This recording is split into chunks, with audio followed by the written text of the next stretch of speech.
In Owensboro, emergency crews are warning people not to be alarmed if they see emergency vehicles lined up at College View Middle School. Now, it's all part of training underway to improve response times in the event of an active shooter.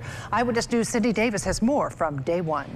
You're in this situation, time is life. Law enforcement says in today's world, safety means preparing for the event of an active shooter entering the workplace or school building.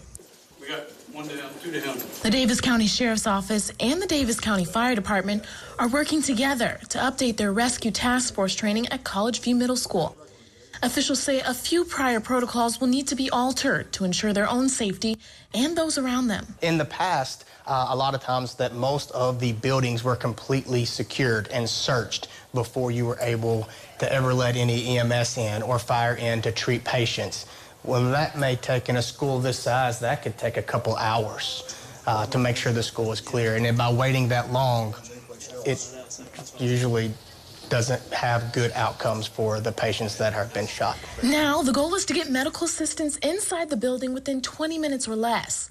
In order to make that happen, they'll spend 3 days walking through real-life scenarios,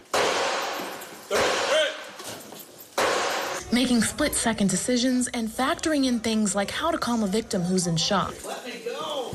I need to get out. Officials say the role changes are necessary, but can be tricky at first.